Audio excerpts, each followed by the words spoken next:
Bueno, entonces vamos a irnos al tema tan importante que hoy me toca exponer, colegas. Hoy en día estamos muy preocupados a nivel nacional e internacional sobre la incidencia de esta complicación, que es la neumonía asociada a ventilación mecánica. Inclusive la OMS ya en 2019 la ha catalogado como una infección asociada a problemas de salud. Justamente cada institución tenemos que informar mensualmente la incidencia de esta patología que viene a ser adquirida justamente por este procedimiento. Entonces vamos a desarrollar este tema. En primer lugar, vamos a ubicarnos el ámbito, generalmente nuestro ámbito en la cual va a desarrollar, vamos a desarrollar nuestro conocimiento es en una UCI, ¿no? En un servicio de repente de shock trauma, cuidados intermedios, UCI pediátrica, UCI neonatal. Entonces, se nos presenta este problema de neumonía asociada a ventilación mecánica en todos esos ámbitos, ¿no? Con toda la tecnología muchas veces contamos en nuestras UCIs, sin embargo, mucho depende de la prevención y la actitud del enfermero especialista. La ventilación mecánica, digamos, es un método en el cual nuestro paciente vamos a favorecerlo en cierto momento porque lo va a necesitar. Como bien sabemos, ¿no? Es un mecanismo, es un método en la cual es invasivo, es uno de los principales soportes en el manejo del paciente críticamente enfermo debido a la inestabilidad respiratoria. Ya vamos a ver por qué, ¿no? Tanto fisiológicamente como clínicamente, entonces el paciente lo requiere en ese momento. Un objetivo fisiológico es corregir la hipoventilación, mejorar la oxigenación, va a disminuir el trabajo respiratorio y también va a incrementar el volumen pulmonar. Así como también los objetivos clínicos, vamos a considerar que va a mejorar el intercambio gaseoso, va a disminuir el trabajo respiratorio, va a evitar la injuria pulmonar y además va a prevenir las atelectasias, insuficiencias respiratorias a determinar, sea cual fuera el caso, ¿no? Entonces, nosotros vamos a identificar el paciente que viene con ese tipo de patología y en UCI, obviamente, ese paciente se le va a ayudar, se le va a corregir todos estos problemas de salud con este procedimiento que es la ventilación mecánica. Así se muestra nuestro paciente con full procedimientos invasivos. Entonces, nosotros ya desde ya tenemos que pensar, es un paciente que está con full procedimientos invasivos, pero también está en un alto riesgo de problemas de contaminación, ya sea por neumonía asociada a ventilación mecánica, que es nuestro tema, o puede ser por otros procedimientos invasivos. Y ya yendo a nuestro tema que nos preocupa, justamente es, aquí la OMS en el 2019 menciona como infecciones asociadas a la atención de salud sanitaria, en la cual nosotros como MINSA y como toda institución de salud a nivel nacional, incluso internacional, ¿no? La CDC nos está inclusive nos informa oportunamente sobre las normativas y todo lo que nosotros debemos como hacer seguimiento como Ministerio de Salud o como una entidad privada donde manejamos este procedimiento. Entonces, actualmente, en forma mensual, nosotros tenemos que tener información, cuántos casos de neumonías asociadas a ventilación mecánica tenemos en los servicios donde se atiende este paciente, ¿no? Este paciente crítico. Y eso preocupa muchas veces. ¿Por qué? Porque depende mucho de la prevención y de la actitud científica del enfermero. Obviamente también implica insumos. Nuestras instituciones también nos tienen que proveer insumos para poder brindar una atención adecuada. Es la segunda complicación infecciosa con frecuencia en todo medio hospitalario. Mayor morbilidad nos va a preocupar porque sí se va a incrementar el paciente, va a tener una larga estancia en una unidad de cuidados intensivos y además se va a asociar con los costos, ya sea institucionales o también para la familia, ¿no? Inclusive tenemos que combinar solamente, no solamente uno, dos, hasta tres antibióticos. Y muchas veces el Ministerio de Salud no cuenta con ese stock. Entonces el familiar tiene que prever un costo adicional. La neumonía adquirida entonces en un hospital se define como la que se desarrolla dentro de las 48 horas, ¿no? Es una neumonía temprana o después del ingreso hospitalario. También el paciente tiene condiciones, también eso no debemos desconocer, tiene condiciones en la cual puede ser que el paciente ingresa a la institución y sin embargo es muy tempranamente se contamina y se nos presenta esta problemática de la neumonía asociada a ventilación mecánica. Es pues un tipo de neumonía que se desarrolla después de las 48 a 72 horas, que viene a ser la neumonía asociada tardía, ¿no? Posterior a la intubación endotraqueal, se asocia con un empeoramiento de la oxigenación como un criterio mayor, ¿no? Aquí está la literatura. Entonces, nosotros debemos de tener el criterio y el conocimiento correcto para poder determinar si estamos en una NAF temprana o tardía. ¿Cuándo le vamos a llamar una NAF temprana, de inicio temprano? Como les decía, ¿no? Es una NEF que se presenta a las 48 horas, inclusive después de la conexión del respirador, y si ha sido una intubación difícil, ese paciente ya es candidato que se contamine o que se haya contaminado, ¿no? ¿Por qué? Por la insistencia, de repente una vez o dos veces el intento ha sido una intubación difícil, el paciente ya está en riesgo. ¿Por qué? Porque ha habido translocación de la secreción orofaríngea. Entonces, y el paciente se nos contamina con algún germen.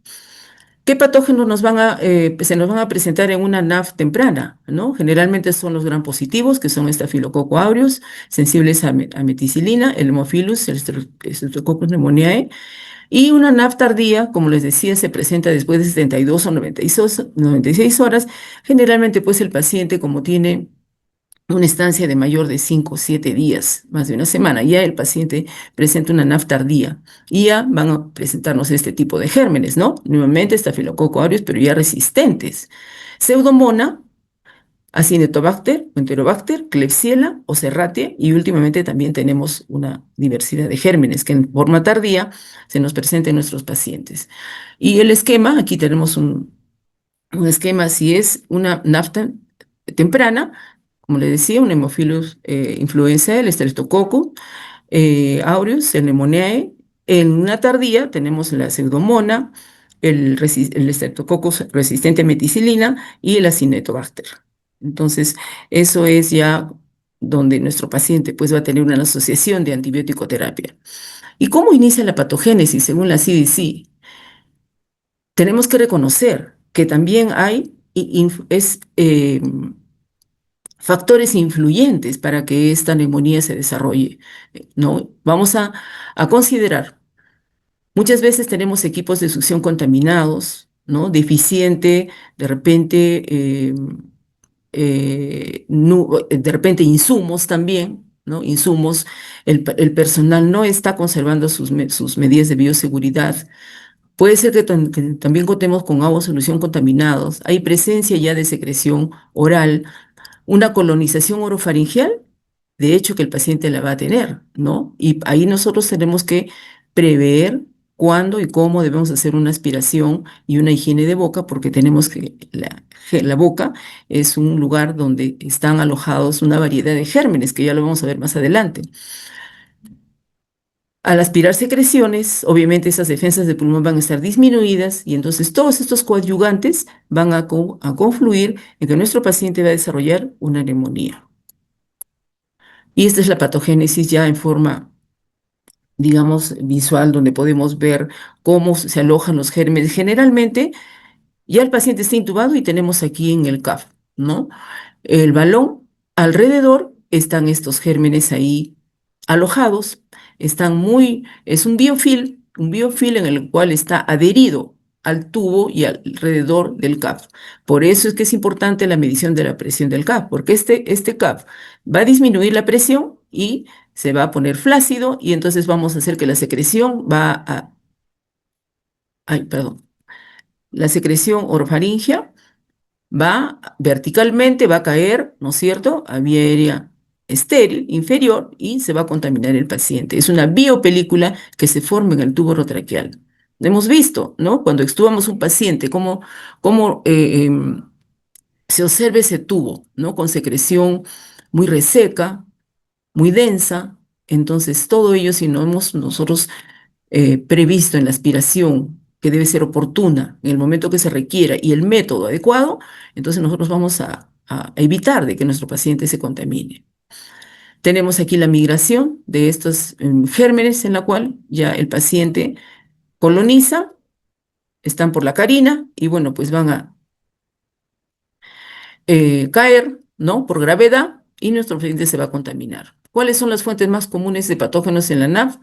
Justamente, lo que vamos a provocar es mediante la aspiración, en el procedimiento de la intubación, se va a formar una vía película, hay secreciones ya contaminantes y el equipo respiratorio también. Entonces tenemos que prever un laringoscopio que se mantenga con las medidas de bioseguridad.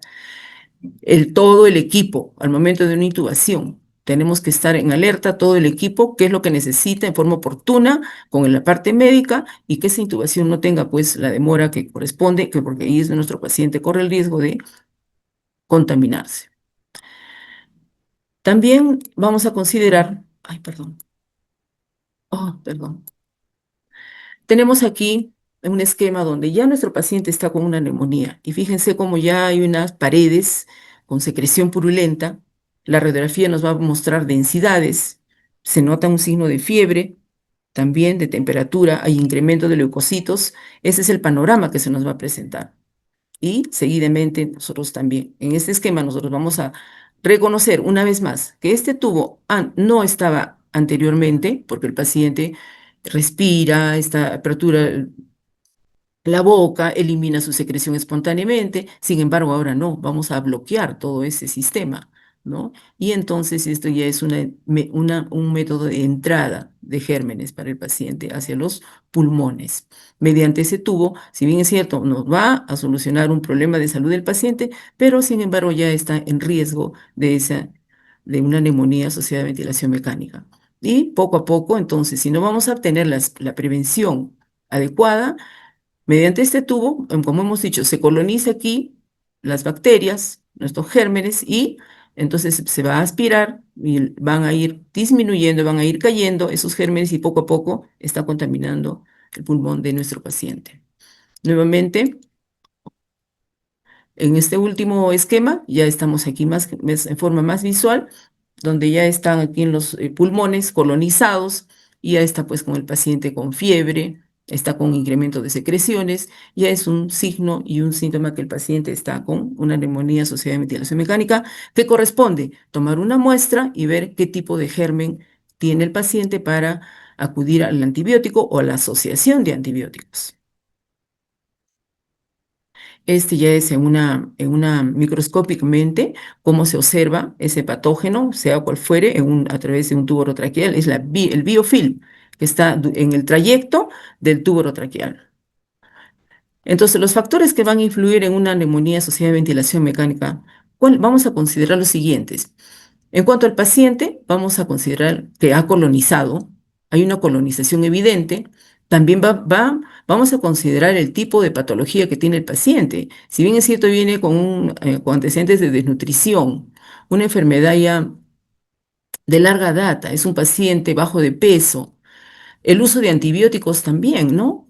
Nos viene a veces pacientes, aún sí, pacientes de larga estadía en servicios generales, medicina, cirugía, pero ya el paciente ha estado usando antibióticos. Entonces viene a la UCI y quizás ya tenga ya cierta resistencia a uno o a dos. Entonces la asociación de antibióticos tiene que decidirla la parte médica. Obviamente el paciente muchas veces viene inmunosuprimido por su desnutrición también, ¿no? Pacientes hematológicos, oncológicos y que tiene problema respiratorio, es un paciente que tiene mucho riesgo. La inoculación directa, que ya lo hemos visto, ¿no?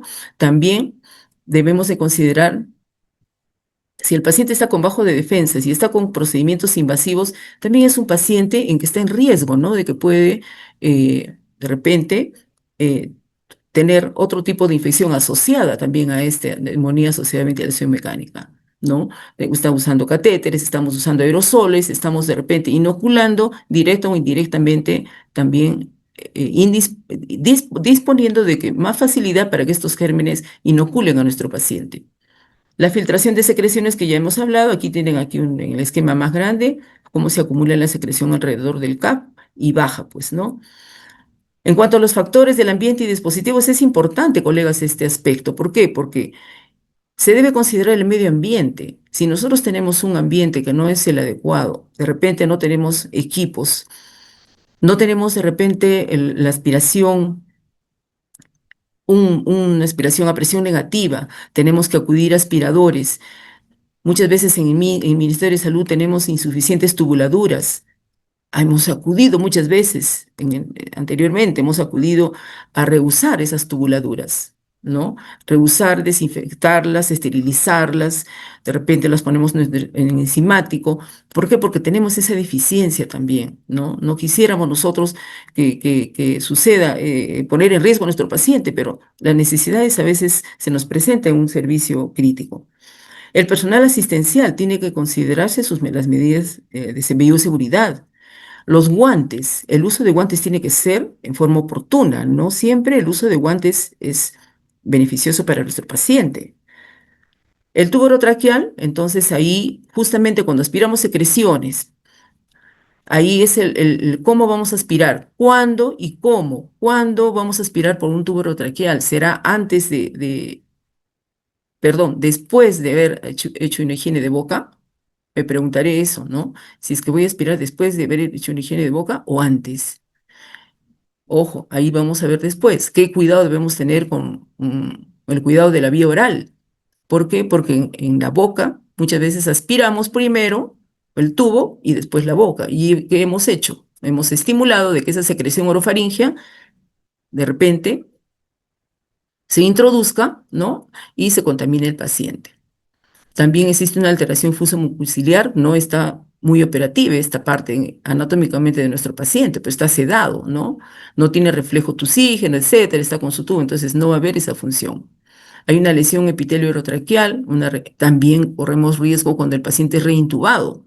Justamente hay una intubación difícil, es reintubado, o si no, también sucede de que el paciente ha sido extubado y el paciente no toleró. Entonces, ahí es una reintubación, ¿no? En la cual obliga porque el paciente no está muy, de repente oportunamente no se retiró ese tubo y hay que reintubarlo. Y obviamente nos está pasando esto últimamente en las UCI, se está observando la autoextubación. No hay un buen tamizaje en que el paciente cuando se debe ya extubar. De repente ya está ya en la parte donde se hace el weaning ventilatorio y estamos disminuyendo lo que es sedonalgesia y tal vez ahí el paciente está con parte del delirio, está demostrándonos que está de repente con secuela del delirio y se extuba en el momento menos pensado. Y eso también es un evento adverso. Entonces, y este es pues el riesgo de que cuando el paciente está en una posición inadecuada y también vamos a provocar de que nuestro paciente quizás se contamine. El paciente lo vamos a tener en posición supino. Es incorrecto, colegas, incorrecto. ¿Por qué? Porque fíjense, hay bacterias que incluso migran, ¿no? A través del sistema digestivo y por translocación va a contaminar los pulmones. Es por eso, colegas, que evitar esta posición supina. También, si estamos utilizando aditamentos externos, tipo nebulizador, debemos hacerlo de la manera correcta, pero es un riesgo, ¿no? Que el paciente se nos puede contaminar. Y la sedación, tenemos siempre que estar pendientes cuando ya ir retirando, hacer el weaning ventilatorio para que poco a poco el paciente prontamente ya sea extubado y pueda pasar a una ventilación espontánea con algún dispositivo de oxigenoterapia. Vamos a exponer ahora, licenciadas, colegas, lo que es el paquete de medidas para una prevención de NAV. Cómo nosotros, las enfermeras, los enfermeros, nos vamos a proyectar para evitar esta neumonía asociada a ventilación mecánica. Ojo que en Estados Unidos, en hospitales de Estados Unidos, en el hospital de Atlanta, colegas, su estadística es horizontal. Uno se queda sorprendido cómo la neumonía asociada a ventilación mecánica está en cero, en raya horizontal. ¿Por qué? Porque no hay incidencia de 2, de 3, de 4, de 5 años. Entonces uno se admira, ¿por qué acá en el Perú? ¿Será que todavía tenemos tantas deficiencias de insumos? ¿O será que todavía en enfermería no estamos muy habituadas a hacer todo, a cumplir con todas estas actitudes profesionales en la cual podemos proteger a nuestro paciente y no se contamine con esa, porque el paciente no ha venido con neumonía asociada a ventilación mecánica, viene por otra patología y en nuestra UCI ocurre esto. Entonces, en otros países eso está ya casi descartado, sin embargo, todavía nosotros tenemos que preocuparnos y ver la forma cómo prevenir esta neumonía.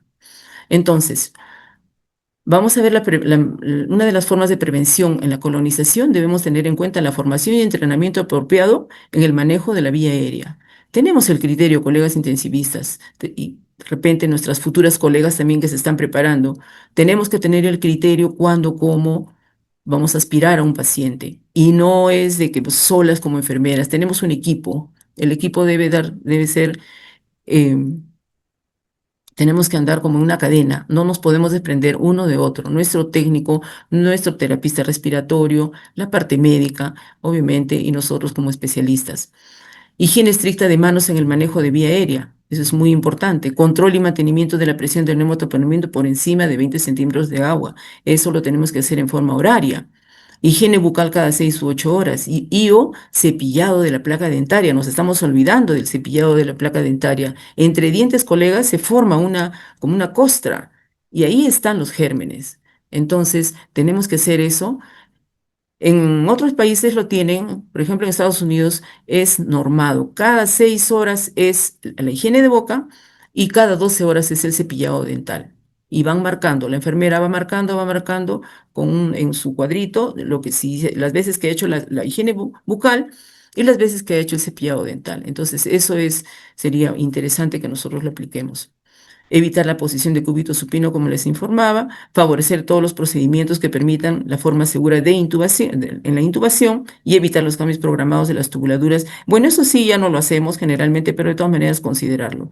Antes sí, incluso cambiábamos las tubuladuras, ahora no, salvo excepciones, ¿no? Hay acúmulo si hay condensaciones, entonces sí se debe de cambiar, pero en lo posible evitar. Entonces, vamos a empezar con número uno, el lavado de manos, colegas. El lavado de manos estricto, antes y después, siempre tenemos que tener en cuenta los 5 momentos. El uso correcto de los guantes es clave para prevenir NAF, colegas. No reemplace el lavado de manos, no evita tampoco la transmisión de microorganismos y solo deberíamos usar guantes cuando esté indicado, o sea, en forma oportuna. A veces se observa licenciados que están con los guantes incluso de paciente en paciente colocando tratamiento, ¿no? Y no es correcto, no es correcto para nada. Entonces el guante solo se usa en el momento oportuno y adecuado cuando realmente se requiere. Es más seguro el lavado de manos. Los 5 momentos, para no olvidarnos, sabemos bien que el tercer momento es uno de los más importantes, por favor, pero sí, tener en cuenta antes de tocar al paciente, antes de realizar una tarea limpia o aséptica, después del riesgo de haberse expuesto, ¿no?, a líquidos corporales del paciente, después de tocar al paciente y después del contacto con el entorno del paciente. Entonces, eso sí lo sabemos solamente para recordarles. Número dos es la posición del paciente, 30 a 45, como lo hemos comentado. Y número tres es la aspiración de secreciones subglóticas. Aquí tenemos un sistema cerrado, ¿no?, en la cual, en forma oportuna, cuando sea necesario, aspirar las secreciones. Obviamente, considerando nuestros parámetros de ventilación mecánica, ¿no es cierto? Hiperoxigenar y ver cómo está el paciente de repente, esa frecuencia respiratoria. Y el paciente no vamos a aspirarlo cuando ya está de repente el paciente despertando y vamos a forzar una aspiración. Si es que se requiere, si está despertando, sí lo podemos aspirar y educarlo, ¿no? Vamos a aspirarlo porque ya lo vamos a reactivar pronto. Entonces el paciente, hay que educar al paciente y nos escuchan. Siempre, toda la etapa del paciente que está sedado nos escucha. O sea, nosotros tenemos que tratar de dialogar con este paciente sedado. Y estos son los pasos, ¿no?, que debemos considerar también. La medición con nuestro medidor de CAP, y tanto en traqueostomía con un paciente intubado y el cuidado oral, colegas, que eso es lo que de repente en esta ponencia vamos a poner un poquito de énfasis porque esto es lo que nos está dando resultados, colegas, nos está dando resultados. El cepillado y el enjuague con solución, de repente si hay una solución salina, tipo bicarbonatada o simplemente con agua, si no tenemos ningún, pero sin embargo hacemos comprar al familiar su pasta dental, un cepillo pediátrico. ¿Por qué? Porque es el que tiene las cerditas un poco finitas, no va a dañar las encías, pero eso es lo que estamos aplicando. Y vamos a ver por qué tanto nos preocupa la boca, colegas. Aquí tenemos unos esquemas son esquemas que nos emite la CDC, son los biofilm, las biopelículas, en la cual va a provocar la neumonía. Entonces, nosotros tenemos acá una bacteria que está empezando a formarse, fíjense. Esto es alrededor de las paredes bucales, colegas. Perdón, perdón. Aquí ya más y más bacterias se están adhiriendo, ¿no? Y se van formando las microcolonias. Luego tenemos acá, fíjense cómo es el proceso esto de la colonización de estas bacterias, empiezan a extenderse en todas las direcciones y se van formando de microcolonias a macrocolonias. Eso es alrededor de toda la boca, colegas. Si ustedes ven en las paredes y en la parte de la orofaringe, vamos a encontrar estas placas. Y se van a encontrar estafilococos en el biofil y también a su vez pseudomonas. Entonces, ¿por qué incido yo en el cuidado oral? ¿No? Porque es frecuentemente se está, ya lo estamos haciendo, aplicando en algunos hospitales, en mi UNCI por lo menos está muy ordenado este cuidado, pero sin embargo lo estamos considerando, es una intervención, pero no está muchas veces reportado, ¿no? Si bien es cierto, en nuestro proceso de atención de enfermería debemos informarlo, ¿ya? Y se debe considerar en nuestro plan de cuidado. Entonces, la higiene bucal, como les decía, debe ser exhaustiva. Si bien es cierto, la clorexidina 0,12% estaba siendo digamos, aplicada años anteriores, actualmente lo seguimos aplicando, pero esporádicamente. Sin embargo, tenemos ya data donde nos refieren de que compromete mucho la flora, va disminuyendo también la flora de la cavidad bucal. Pero si no lo tenemos, bueno, podemos usar pasta dental simple con el cepillo, esos finitos que les digo, muy suaves, infantiles que se les hace comprar. Como aquí, ven, cerdas muy finas, entonces aquí está procediéndose a la higiene de los dientes, aquí el cepillado dental que es muy importante, porque acá, fíjense esta placa, estas son las placas donde se acumulan los gérmenes. Y la microflora, pues, de un paciente crítico es distinta a la de un paciente sano, ¿no? Contiene organismos que pueden producir neumonía rápidamente. ¿Por qué? Porque nosotros en personas aparentemente sanas, nosotros hacemos normalmente nuestra higiene bucal, y además la fibronectina, que es una glucoproteína en la cual minimiza, neutraliza todos este tipo de gérmenes, para nosotros en personas aparentemente sanas, esa fibronectina, esa glucoproteína actúa y neutraliza estos gérmenes. Con nuestro lavado de boca, excelente, nosotros no tenemos este riesgo. Sin embargo, un paciente crítico sí, ya no está actuando esa fibronectina, esa glucoproteína, por lo tanto, esa enzima no está funcionando y los gérmenes, en todo caso, van a proliferar. Por eso que nos preocupa que se realice esa higiene de boca. Ya aquí tenemos, fíjense, según la literatura, dice que tenemos más de 350 especies diferentes de gérmenes. Entonces, aquí tienen, fíjense, aquí estamos luchando con la higiene de boca, con estos gérmenes que quieren invadir, ¿no? Algunos son el Streptococcus mutans, que está en la lengua. El Streptococcus sanguis está detrás de la lengua, ya casi en la orofaringe. Y así tenemos el Actinomyces viscosus, el Bacteroides gingivalis, que es en los costados, en las paredes de la boca, colonizan principalmente en los dientes, y el Salivarus coloniza en la parte dorsal de la lengua, y el Mitis, que es en la superficie bucal y dental. Entonces, eso para tenerlo en cuenta, colegas. Yo, al ver esta literatura, me preocupa mucho de ver a mi paciente de que esté, ya yo lo recibo en el turno, y ya, por mí, ya hacer la higiene de boca, porque vamos a hacer un buen cuidado de enfermería para prever a ver, creo que me pasaba aquí. Aquí son los pasos, fíjense, ¿no? De repente estas imágenes para pasarlo rapidito. Primero aspiramos la secreción orofaringea. Aspiramos, ¿ya? Luego, aquí, de repente, ya aquí introducimos el cepillo dental, ¿sí? Aquí este es son cepillos ya especiales en la cual está cepillando, pero a la vez está aspirando.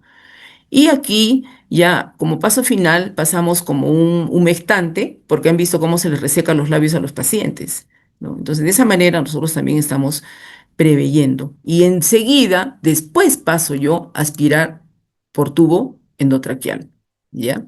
Y el cepillado, como les decía, también está recomendado cada 12 horas el cepillado dental. Estos son los implementos que en el mejor de los casos quisiéramos contar para hacer todos nuestros procedimientos. Este es agua destilada. Aquí tenemos el cepillo que tiene aspirador a la vez y su cepillito con su sondita para aspirar primero la secreción orofaríngea. Este es un equipo en el cual debe estar siempre listo nuestro aspirador, o nuestro personal técnico nos tiene que apoyar en ese sentido. Y la parte educativa, colegas, la parte educativa, como les decía, esto nos preocupa. La educación juega un rol clave en el manejo de pacientes con la neumonía asociada a ventilación mecánica y debe enfocarse respecto a qué. Desarrollar programas de capacitación para identificar los factores de riesgo, aplicar estrategias para prevenir NAV mediante qué guías, colegas, guías de procedimientos. Hoy en día ya nos están exigiendo las guías de procedimiento y cada cuidado que nosotros estemos de cuidado, por ejemplo, la higiene de boca, eso tiene que ir en nuestra guía de procedimiento de aspiración de secreciones para evitar NAP. Estudios de incidencia en UCI. Generalmente nosotros mandamos los informes mensualmente a todos los servicios, nos preocupa los críticos, entonces para que ellos vean cuán es nuestra estadística en cuanto a incremento o de repente ha decrecido esa estadística de NAV, ¿no? Nos entusiasma mucho cuando disminuye, sin embargo, nuevamente nos preocupa cuando hay incremento de estas neumonías. La implementación de medidas solo es posible a través de trabajo multidisciplinario y la mejora continua de procesos. Cambiar actitudes para valorar la importancia del rol de enfermería en el cuidado de la vía oral en la etiología de NAV. Y para demostrarles nomás, colegas, que ya hay estudios hay estudios en la cual se ha demostrado cuán beneficioso es el efecto del cuidado oral, ¿no? Que interviene justamente en al hacer esta higiene bucal, cepillado dental para extraer esa placa dentaria, cómo influye en disminuir la incidencia de neumonía asociada a ventilación mecánica en UCI. También tenemos aquí otro estudio que es en el Hospital Centegra de Chicago, donde fíjense que ellos en cada cabecera de cada cama tienen este set. Tiene su Yancower, tiene su cepillo, tiene la solución para hacer la higiene de boca. Entonces, esa boca, fíjense acá, una muelita feliz. ¿Por qué? Porque no hay contaminación. Y su estadística, esto es lo que les decía, colegas, su estadística es horizontal, no hay neumonías. Se preocupan mucho de la intubación y la extubación que tiene que ser temprana, ¿no? Estar así unos pulmones así con densidades, ya van a ser unos pulmones oscuros, donde sí va a tener su color, donde esos pulmones están funcionando adecuadamente y el paciente está superando su fase crítica. Este es otro estudio también, donde estas enfermeras son de Filipinas y ellas marcan así, ¿no? La higiene de boca, hacen su punto verde, que lo han hecho cada 6 horas, el cepillado dental es solo en la noche, cada 12 horas, mañana y noche, y así. Entonces, con este trabajo que ellos han demostrado, igual, también su estadística está en cero. Para nosotros sería, de repente, ser ambiciosos y también lograr esa estadística, ¿no? Y los bundle, colega, los bundle, o sea, los paquetes de medida, lo podemos hacer, ya lo hemos hecho en la UCI, donde sí se coloca pues las medidas, lo que hemos explicado anteriormente, ¿no? La medida con nuestro manómetro para medir CAP, para que no, siempre tenerlo ahí visualmente,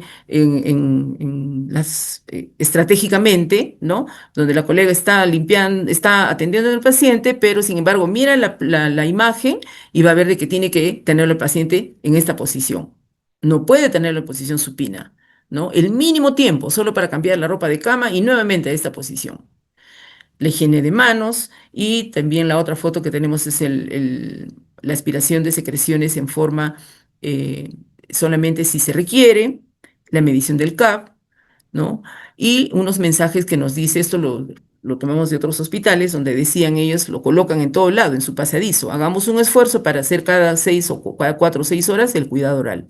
El cuidado oral de la boca es muy importante, sobre todo para mi paciente, ¿no? A manera de nosotros mismas estimularnos de que ese cuidado no debemos de dejar de lado y vamos a tener éxito y no vamos a permitir que nuestro paciente se complique a pesar del daño que ya tiene de otra patología y vamos a incrementar otra. Yo creo que eso nos debemos trazar como meta que no debe suceder. Y como propuesta, colegas, vamos a tener siempre todo lo que hemos hablado como medidas de prevención y que vamos a tener una incidencia cero, que es lo que quisiéramos, tenemos esa ambición de tener una estadística en cero, ¿no? ¿Qué nos dice Dorotea Oren? Dorotea Oren, ¿no es cierto?, que es una de nuestras teoristas importantes, dice la responsabilidad compartida en el equipo de atención, mejora la calidad de los servicios. Eso es verdad, ¿no? Entonces, todos debemos sentirnos comprometidos para evitar este tipo de infección. Y eso es todo, colegas.